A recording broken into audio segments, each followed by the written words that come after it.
নমস্কার। গল্পের কোলাহলের ৭০ নম্বর এপিসোডে সকলকে স্বাগত। আজকের এপিসোডের ঘটনাটি পাঠিয়েছে আমাদের মেলে শ্রীপর্ণা। সেই ঘটনাটি মূলত তার বোনের সাথে ঘটেছে, আর তার সবথেকে বড় সাক্ষী শ্রীপর্ণা নিজে। তোমরা পুরো ঘটনাটি শুনে কমেন্টে জানিও কেমন লাগলো। আর তোমরাও পাঠাতে পারো নিজের জীবনের অলৌকিক ঘটনা বা গল্প আমাদের মেল আইডি গল্পের কোলাহল@gmail.com-এ। আজকের ঘটনাটি ভালো লাগলে লাইক শেয়ার করে একটু ভালোবাসা দিও। আর নতুন সত্যি ভৌতিক ঘটনা মিস না করতে চাইলে সাবস্ক্রাইব করে নিও আমাদের চ্যানেল গল্পের কোলাহলকে। গল্পের কোলাহল কখনোই বলে না আমাদের ঘটনাগুলি সত্যি বলে মানতেই হবে। যেরকম আমাদের মেলে ঘটনা আসে সেরকমটাই আমরা পাঠ করে থাকি। আমরা সেই ঘটনার সত্যতা যাচাই করি না। তোমরা শ্রোতারা আমাদের ঘটনাগুলি বিনোদন হিসেবেই গ্রহণ করো। চলি সরাসরি ঘটনায়। আমি অয়ন আছি তোমাদের সাথে। শুরু করছি আজকের ঘটনা।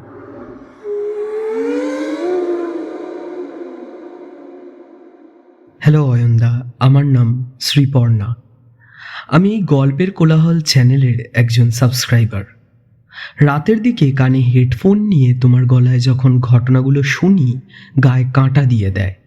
আর এই জিনিসগুলো যে সত্যি ঘটে তা আমি বিশ্বাস করি।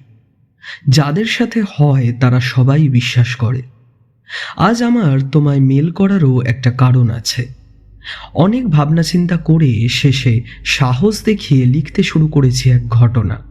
সেই ঘটনাটা ঘটেছিল আমার বোনের সাথে, আর আমি ছিলাম তার সবথেকে বড় সাক্ষী। আমাদের এই অভিজ্ঞতার কথা তোমায় লিখে পাঠানোর পর তুমি পড়ে দেখো। যদি মনে হয় তোমার চ্যানেলের শ্রোতা বন্ধুদের এই ঘটনাটা শোনাবে, তাহলে পাঠ করে শুনিও। এখন আমি চাকরি করছি। আমার বোন গ্র্যাজুয়েশন কমপ্লিট করে মাস্টার্স করছে। যে ঘটনার কথা তোমায় বলতে চলেছি সেটা ঘটেছিল আমাদের স্কুল লাইফে। সেই সময় আমরা দুজনেই স্কুলে পড়তাম। আমার বোন আমার থেকে 5 বছরের ছোট। তখন আমি ক্লাস 12-এ পড়ি আর বোন ক্লাস 7-এ। ছোট থেকেই আমার সাথে বোনের বন্ডিং খুবই ভালো, বন্ধুর মতো। ছোট বড় যা কিছু ঘটনা থেকে শুরু করে সারাদিন যা যা হয়েছে সব কিছুটাই আমাকে বলতো বোন। যখন স্কুলে পড়তো ওর সব বন্ধুদের আমি চিনতাম। তাদের সাথে আমিও বন্ধুর মতোই মিশতাম। বোনের এক বন্ধু ছিল, নাম শুভম। বোনের বেস্ট ফ্রেন্ড বলাই ভালো। ক্লাস 1 থেকেই ওরা একে অপরের খুব ভালো বন্ধু। সে বছর গরমের ছুটির 1 মাস কাটানোর পর যখন স্কুল খুলল, কিছুদিন কাটতেই একদিন রাতে বোন আমার পাশে শুয়ে বলে যে শুভমকে নাকি দিন দিন কিরকম দেখতে হয়ে যাচ্ছে। ওর শরীর মনে হয় ভালো নেই। আমি বোনকে বললাম যে পরের দিন স্কুলে গেলে শুভমের সাথে একবার দেখা করব। স্কুলের টিফিন টাইমে আমি বোনের ক্লাসে যাই। গিয়ে দেখি শুভম বেঞ্চের এক কোণে বসে রয়েছে। ওকে যেন চিনতেই পারছি না। চেহারা অনেকটাই ভেঙে গেছে। অত ছোট ছেলের চোখের তলায় মোটা হয়ে কালি পড়ে গেছে। সবথেকে অদ্ভুত ব্যাপার, যে শুভম সারাক্ষণ কথা বলে, হাসে, হইচই করে, সে এখন চুপ করে বসে এক মনে কি যেন ভাবছে। আমায় দেখলেই ও দিদি বলে কথা বলতে আসতো, কিন্তু সেদিন ও যেন আমায় চিনতেই পারল না। আমি ওর কাছে গিয়ে কথা বলার চেষ্টা করলাম, জানার চেষ্টা করলাম যে ওর কি কিছু হয়েছে, কিন্তু ও আমার দিকে একবার তাকিয়ে আবার নিজের মনে জানলার বাইরে তাকিয়ে কি সব ভাবতে শুরু করলো। এরপর টিফিনের বেল বাজতেই আমি আমার ক্লাসের দিকে চলে যাই। সেদিন রাতে বোন আমার থেকে জানতে চায় যে আমি শুভমকে দেখে কিছু বুঝতে পারলাম নাকি। আমি বোনকে বলি যে কিছুই সেরম বুঝতে পারিনি, কিন্তু এটা বুঝতে পেরেছি যে ওর কিছু একটা হয়েছে। বোনের থেকে জানতে পারি ও গরমের ছুটির পর থেকেই এরকম হয়ে গেছে। তারপর কিছুদিন এইভাবেই চলছিল। একদিন আমার বোনের খুব শরীরটা খারাপ করে, বমি করতে শুরু করে হঠাৎ করেই। ডাক্তার দেখানো হয়, জানা যায় ফুড পয়জনিং হয়েছে। স্কুল 1 সপ্তাহের জন্য যেতে পারে না বোন। সেই সময় আমি শুভমকে একবার করে দেখতে যেতাম বোনের ক্লাসে, কিন্তু ঠিক 2 দিন পর থেকে শুভমকে আর দেখতে পাই না। বোনের আমি বাকি বন্ধুদের থেকে জিজ্ঞাসা করি শুভমের ব্যাপারে, কিন্তু ওরাও কিছু ঠিকঠাক উত্তর দিতে পারে না। বেশ কিছুদিন এইভাবেই কেটে গেল। বোন তখন একটু সুস্থ হয়ে উঠেছে।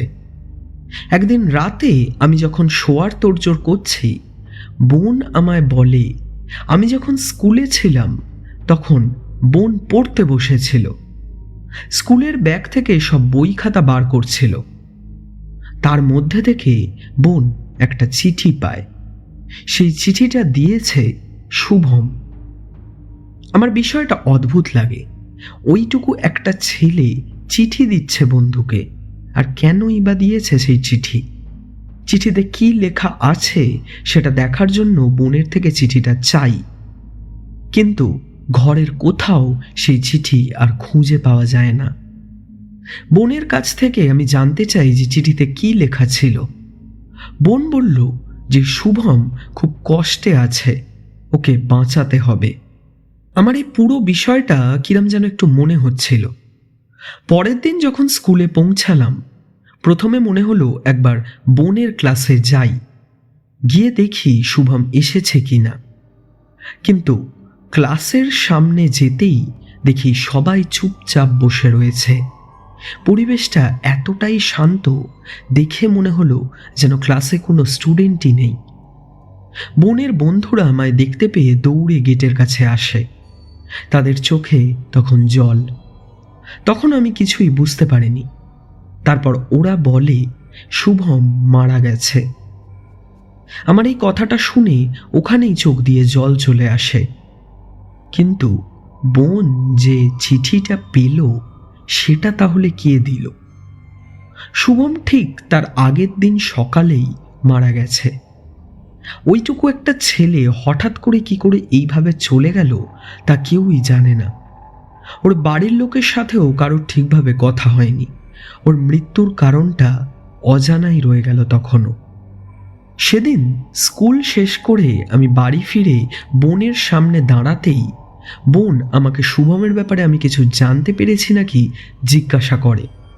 এর উত্তরে আমি শুধু নাটাই বলতে পারি। ওকে জানাই না যে শুভম আর নেই। বোনের শরীরটা একেই খারাপ, তার মধ্যে ওর প্রিয় বন্ধুর সাথে এটা হয়েছে শুনলেও মানতে পারবে না।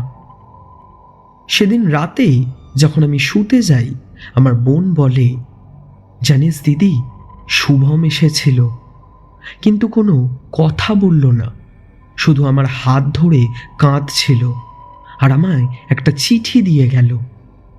এই কথাটা শুনে আমি বোনের দিকে তাকাই, ভাবি যে এটা কি করে সম্ভব। চিঠিটা দেখাতে বলি, কিন্তু আবার সেই চিঠি পাওয়া যায় না। কিন্তু বোন বলে চিঠিতে শুভমকে বাঁচানোর কথাই লেখা ছিল। আমি ভাবলাম আর দেরি করলে হবে না, পরের দিন মা বাবাকে সব জানাতে হবে। বোনকে কিছু জানানো যাবে না। আর একটা জিনিস আমি লক্ষ্য করলাম, বোনের শরীর একটু ঠিক হলেও ওর চোখের তলায় সেই শুভমের মতো মোটা হয়ে কালি পড়তে শুরু করেছে। আমরা ঘুমিয়ে পড়ি সেদিন রাত্রিরে। পরের দিন সকালে ঘুম থেকে উঠে দেখি বোন বিছানাতে নেই। সঙ্গে সঙ্গে বিছানায় বসে আশেপাশে দেখি বোন ঘরেও নেই। লক্ষ্য করি বিছানার ওপর একটা সাদা পাতা মুড়ে রাখা রয়েছে। পাতাটা খুলে দেখি বোনের হাতের লেখা, দিদি, শুভম এসেছিল, আমি ওর সাথে যাচ্ছি। এই লেখাটা পড়ার পর আমার হাত পা কাঁপতে শুরু করে দেয়। বাড়ির কেউ তখনও জানে না যে শুভম মারা গেছে। তাড়াতাড়ি উঠে আমি সারা বাড়ি খুঁজি। বাবা আর মাকে জিজ্ঞাসা করি, কিন্তু তারাও কোথাও বোনকে খুঁজে পায় না। আমি বোনের লেখা চিঠিটা সবাইকে দেখাই আর বলি শুভমের বিষয়টা। বাবা শুভমের বাড়িতে ফোন করে, কিন্তু তারা বলে যে শুভমের এই ঘটনার পর ওরা আর ওই বাড়িতে থাকে না। শুভমের বাবা উড়িষ্যাতে ওর মাকে নিয়ে চলে গেছে। মা চিন্তায় কান্নাকাটি করতে শুরু করে দেয়। বাবা বাড়ির বাইরে গিয়ে অনেক খুঁজেও বোনকে পায় না। বাবা পুলিশে কমপ্লেন করে। এতদিন যা যা হচ্ছে আমি পুলিশকে সবটা বলি। সবাই রাগারাগি করে যে আগে কেন জানাইনি আমি। রাত হয়ে যায়, বোনের খোঁজ পাওয়া যায় না। আমি বোনের জিনিসগুলোর মধ্যে শুভমের দেওয়া চিঠিগুলো খুঁজছিলাম। হঠাৎ করে একটা শব্দে আমি চমকে উঠি। দেখি ঘরের জানলার পাল্লাগুলো খুলছে আর বন্ধ হচ্ছে, কিন্তু বাইরে কোনো গাছের পাতা অবধি নড়ছে না। আমার একা ঘরে ভয় করতে লাগে। ঠিক তখনই আমি জানলার বাইরে থেকে একটা কান্নার শব্দ শুনতে পাই। মনে হয় বাইরের জানলার কাছে কেউ যেন দাঁড়িয়ে রয়েছে। আমি আস্তে আস্তে এগিয়ে যখন জানলার সামনে যাই, দেখি ওই অন্ধকারের মধ্যে দাঁড়িয়ে আছে আমার বোন। আমি সঙ্গে সঙ্গে বাড়ির দরজাটা খুলে পেছন দিকটায় যাই যেখানে জানলাটা ছিল, কিন্তু সেখানে গিয়ে আমি দেখতে পাই না বোনকে। সব অন্ধকার, পুরো ফাঁকা। আমি বোনের নাম করে অনেকবার ডাকি, কিন্তু কারোর কোনো শব্দ পাই না। ভাবি হয়তো আমার মনের ভুল।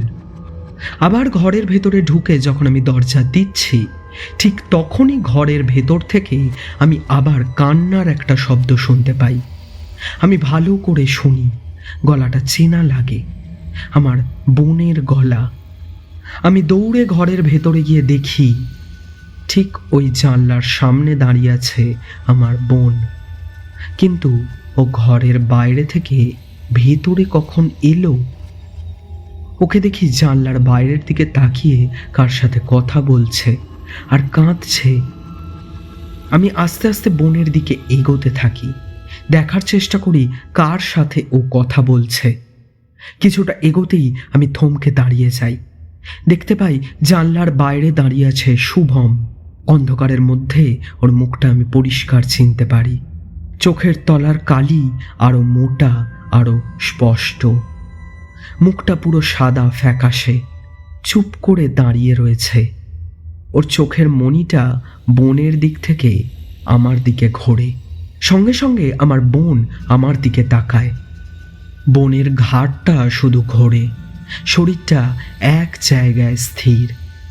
চোখগুলো বড় বড় করে আমার দিকে তাকিয়ে রয়েছে, যেন রাগে জ্বলছে ওর সারা শরীর।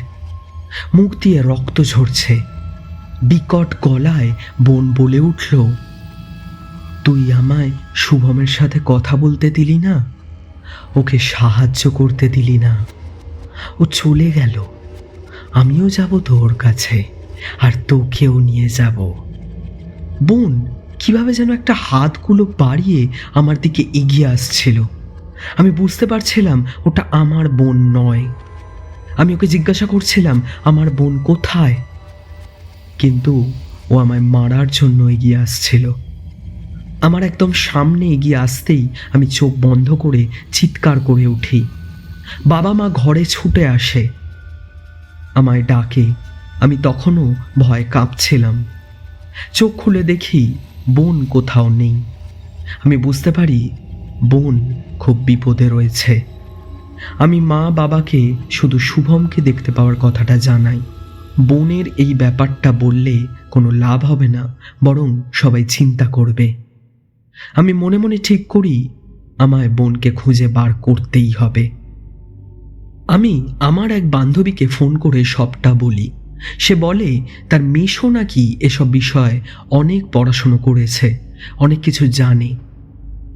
নোটস নেওয়ার নাম করে বাড়ি থেকে বেরিয়ে আমি পরের দিন ওই বান্ধবীর বাড়িতে যাই। ও মেশোকে ডাকে। মেশোকে আমি সবটা বলি। মেশো সব শুনে বলে শুভমের মৃত্যুটা কোনো স্বাভাবিক মৃত্যু নয়। কিছু ভয়ঙ্কর কারণেই ওর মৃত্যু হয়েছে। এরপর মেশো চোখ বন্ধ করে কী সব যেন নিজের মনে বিড়বিড় করে। তারপর চোখ খুলে বলে যে আমার বোন এখনো বেঁচে রয়েছে। এক ভয়ঙ্কর ডাইনি জেগে উঠেছে। কিভাবে সেটা মেশো বলতে পারেনি, কিন্তু তার লক্ষ্য হচ্ছে অল্প বয়সী ছেলেমেয়েরা, তাদের মেরে তাদের রক্ত পান করলে সেই ডাইনির আয়ু বাড়বে, সে আরও ক্ষমতাশালী হয়ে উঠবে। মেশো এও বলে আমার বোনকে সে মারেনি এখনো, তবে আমার বোন খুবই খারাপ অবস্থায় রয়েছে। প্রতি অমাবস্যায় ও ঠিক একজন ছেলে বা মেয়েকে মেরে খাবে। আমি তখন মেশোকে বলি যে আমাদের আগে জানতে হবে যে বোন কোথায়। মেশো তখন বলে যে গত রাতে ওই ডাইনি এসেছিল আমার ঘরে, ও আবারও আসবে, ওর নজর আমার দিকেও পড়েছে। মেশো আমায় একটা তাবিজ দেয়, বলে হাতে পড়ে নিতে, আর একটা দেয় বলে যে বোনকে পেলে ওর হাতে ওটা যেন আমি পরিয়ে দিই, তাহলে ওই ডাইনি আর কিছু করতে পারবে না। আর এও বলে ওই ডাইনির কিন্তু কোনো শরীর নেই, সে যে কোনো রূপই ধারণ করতে পারে। আমি ওই তাবিজগুলো নিয়ে বাড়ি চলে আসি। বাড়িতে ঢুকতেই দেখি পুলিশ বসে রয়েছে। বোনের তখনও কোনো খোঁজ পাওয়া যায়নি। অমাবস্যা ঠিক তার পরের দিন। বোনকে কোথায় খুঁজে পাবো কিচ্ছু মাথায় আসছিল না। রাতে যখন একা বসে আছি, হঠাৎ আমার জানলার কাছে একটা শব্দ হয়। আমার আবার ভয় করতে শুরু করে। আস্তে আস্তে জানলার কাছে যেতেই দেখি একটু দূরে শুভম দাঁড়িয়ে রয়েছে, সেই এক দৃষ্টিতে আমার দিকে তাকিয়ে। আমি সঙ্গে সঙ্গে বাইরে যাই, কিন্তু ওকে আর আমি দেখতে পাই না জানলার কাছে। আশপাশটা ভালো করে দেখি, কিন্তু কোথাও শুভম নেই। কিন্তু আমি যখন ঘরে ঢুকি, ঠিক তখনই আমি আমার ঘরের দেওয়ালে দেখতে পাই বড় বড় করে লেখা, তোমার বোনকে বাঁচাও, ও আমার কাছেই আছে। আর সেই লেখা রক্তের, যা দেওয়াল থেকে গড়িয়ে পড়ছে নিচের দিকে। আমি কিছুতেই বুঝতে পারছিলাম না শুভম নেই, তার কাছে বোন কি করে থাকবে। আমার তখন মনে পড়ে শুভমের বাড়ি, যেখানে কেউ নেই এখন। বাড়িটা বন্ধ অবস্থায় পড়ে আছে। আমি একা যেতে সেখানে ভয় পাই। অত রাতে আমি আমার বান্ধবীকে ফোন করি, ওকে সবটা বলি যেটা আমার সাথে ঘটেছে সেদিন রাত্রিরেই। ও বলে যে ওর মেশোকে নিয়ে তড়িঘড়ি আমাদের বাড়ির সামনে আসছে। আমি বাড়িতে কিছু না বলে নিঃশব্দে বাড়ি থেকে বেরিয়ে পড়ি। আমরা তিনজন শুভমের বাড়ি যাই মেশোর গাড়ি করে। শুভমের বাড়ি থেকে গাড়িটা কিছুটা দূরেই রাখতে বলে মেশো। শুভমদের বাড়ি ছিল বিশাল বড় 3 তলা বাড়ি, সামনে বড় বাগান। ওদের বাড়ির চারপাশটাই ফাঁকা, অত কোনো বাড়ি নেই আশেপাশে। রাস্তাটা প্রায় অন্ধকারই। বাড়িটা বাইরে থেকে দেখেই গায়ে কাঁটা দিয়ে উঠল আমার। বড় গেটটার বাইরে কোনো তালাও লাগানো ছিল না। আমরা ভেতরে ঢুকতেই হাওয়াতে একটা পচা গন্ধ নাকে ভেসে এলো। কিসের গন্ধ আমরা বুঝতে না পারলেও মেশো পারল। সে বলল এটা পচা মাংসের আর রক্তের গন্ধ। সারা জায়গাটা অন্ধকারে ঢাকা, কিছু দেখা যাচ্ছে না। দূরে মাঝে মাঝে কোথাও কুকুর ডেকে উঠছে। ফোনের ফ্ল্যাশ লাইটটা জ্বালিয়ে আমরা খুঁজতে শুরু করি বোনকে। খসখস করে একটা শব্দ হয়, মনে হয় কেউ আছে আশেপাশেই। মেশো মনে মনে আবার বিড়বিড় করতে শুরু করে, আমাদের দুজনকে নিয়ে এগোয়। আচমকা কিছু দেখতে না পেয়ে আমি হুড়মুড় করে একটা গর্তের মধ্যে পড়ে যাই। ফোনটাও হাত থেকে পড়ে যায়। মেশো আর আমার বন্ধু আলো দেখাতে আমি ফোনটা পাই। ফোনের ফ্ল্যাশটা জ্বালাতেই আমি দেখি আমার পাশে প্রচুর হাড়গোড় পড়ে রয়েছে। আমি উঠে দাঁড়াতে বুঝতে পারি সেটা কোনো সাধারণ গর্ত নয়, সেটা যেন কবর দেওয়া হয়েছে ওখানে। হাড়গুলো দেখে মনে হচ্ছিল ওটা কোনো ছোট বাচ্চাদের হাড়। আমার বন্ধু ফ্ল্যাশটা নিয়ে আশেপাশে ঘোরাতেই চিৎকার করে ওঠে, বলে বোনকে দেখতে পেয়েছে। আমি ওই গর্ত মতো কবরটা থেকে বেরিয়ে একটু এগিয়ে দেখি আর একটা গর্ত, আর তার মধ্যেই শুয়ে রয়েছে আমার বোন, কিন্তু তার সারা গায়ে কাটা ছোড়ার অজস্র দাগ। বিষাক্তভাবে নখ দিয়ে ছেঁড়া হয়েছে তার চামড়া। মেশো আমায় বলে লাল তাবিজটা বোনকে পরিয়ে দিতে তাড়াতাড়ি, ডাইনি নাকি এক্ষুনি আসছে। আমি তাবিজটা পরিয়ে মেশো আর আমি মিলে ধরাধরি করে আমার বোনকে বার করি গর্ত থেকে। তাবিজটা পড়তেই কিছুক্ষণের মধ্যে ওর জ্ঞান ফিরে আসে, আর খুব অস্বাভাবিকভাবে ওর যে ক্ষত চিহ্নগুলো মিলিয়ে যেতে থাকে। আমার বোন বলে ওর কবরের পাশেই একটা গাছের গোড়ায় একটি মূর্তি রয়েছে, ওই মূর্তিটা নষ্ট করে দিলেই ওই ডাইনি শেষ হয়ে যাবে। কিন্তু ব্যাপারটা এত সহজ ছিল না। ওই অন্ধকারের মধ্যে আমরা কড়মড় করে কিছু খাওয়ার শব্দ পাই, তারপরেই পাতার খসখস শব্দ হয়। মেশো বলে ডাইনি এসে গেছে। আমরা ওই অন্ধকারের মধ্যে কোনো রকমে মূর্তিটা নেওয়ার চেষ্টা করি। বোন মূর্তিটা হাতে নেয়। আমরা একটা চিৎকার শুনতে পাই। চিৎকারটা আমার বন্ধুর। ও আমার সাথে নেই। ফ্ল্যাশের আলোটা আশেপাশে ঘোরাতেই দেখি আমার বান্ধবীর হাত পা চিরছে বড় বড় নখ দিয়ে ওই ডাইনি। কি বিভৎস তার চেহারা, মুখে বড় বড় দাঁত, হাতে বড় বড় নখ, আর পাটা উল্টো দিকে ঘোরানো। চোখগুলো সাদা ফ্যাকাশে, সেখানে কোনো কালো চিহ্ন নেই, তবে সেই চোখের চারিপাশ দিয়ে গড়িয়ে পড়ছে রক্ত। মেশো মূর্তিটা হাতে নিয়ে সঙ্গে সঙ্গে মাটিতে জোরে ফেলে। মূর্তিটা গুঁড়ো গুঁড়ো হয়ে যায়। আবার একটা বিকট চিৎকার আমরা শুনতে পাই, আর সেই চিৎকারটা ছিল ওই ডাইনির। এরপর ভোরের আলো ফুটতেই আমরা চারপাশটা ভালো করে দেখতে পাই। শুভমদের পুরো বাড়ির জায়গাটাই জঙ্গলে পরিণত হয়েছে। দেখে মনে হচ্ছে যেন ঘন জঙ্গলের মধ্যে দাঁড়িয়ে রয়েছে একটি বাড়ি নিস্তব্ধে। কবরগুলো আমরা দেখতে পাই। আমরা বাড়ি ফিরে আসি। তারপর বাড়িতে সব ঘটনাটাই জানাই। মা বাবা বোনকে দেখে খুব খুশি হয়। বোন জানায় যে শুভম রোজ আসতো বোনকে ওই মূর্তিটার কথা বলতে, কিন্তু বোন যে কি করে শুভমদের বাড়িতে যায় তা আমরা কেউই জানি না। বাড়িতে ফিরে আসার পর বোন সারাক্ষণ ভয় পেতে থাকে। রাতে ঠিক করে ঘুমোতে পারত না। ডাক্তার দেখানো হয় তারপর বোনকে।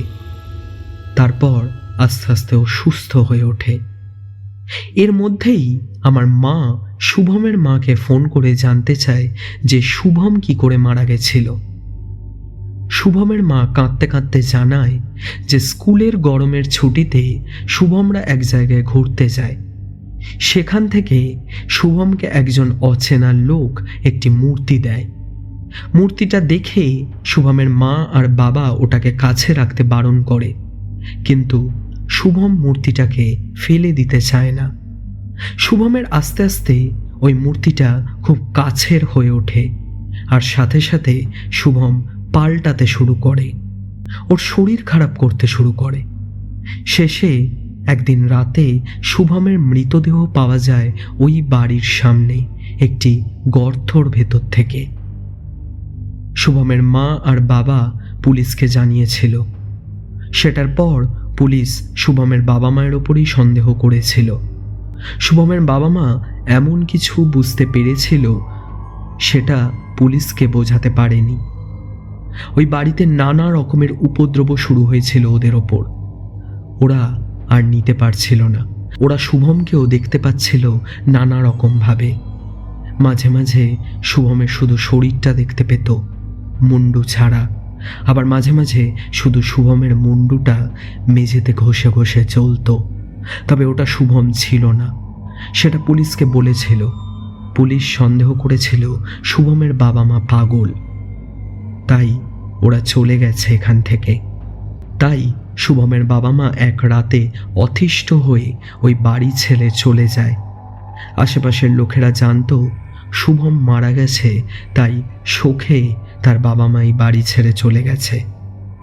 আমার মনে পড়ল যে আমি যে কবরটায় পড়েছিলাম ওটাই ছিল হয়তো শুভমের কবর। দাদা, আমি তোমার চ্যানেলের বলা সবার সব ঘটনায় বিশ্বাস করি, কারণ আমি জানি এই ঘটনাগুলো সত্য, আর যাদের সাথে ঘটে তারাই শুধু বুঝতে পারে যে সত্যটা কতটা ভয়ঙ্কর। এখন আমরা সবাই ভালো আছি, বোনও ভালো আছে। আমরা সবাই এই ঘটনাটা ভুলে থাকার চেষ্টা করি, কিন্তু তাও মনে পড়ে যায়।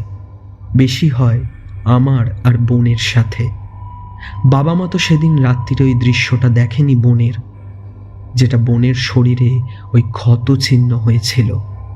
তাবিজটা দেওয়াতে হয়তো সেই ক্ষতগুলো মিলিয়ে গেছিল, তবে সেই ক্ষত বিক্ষত শরীরটা খুবই মারাত্মক ছিল, যেটা আমি দেখেছিলাম।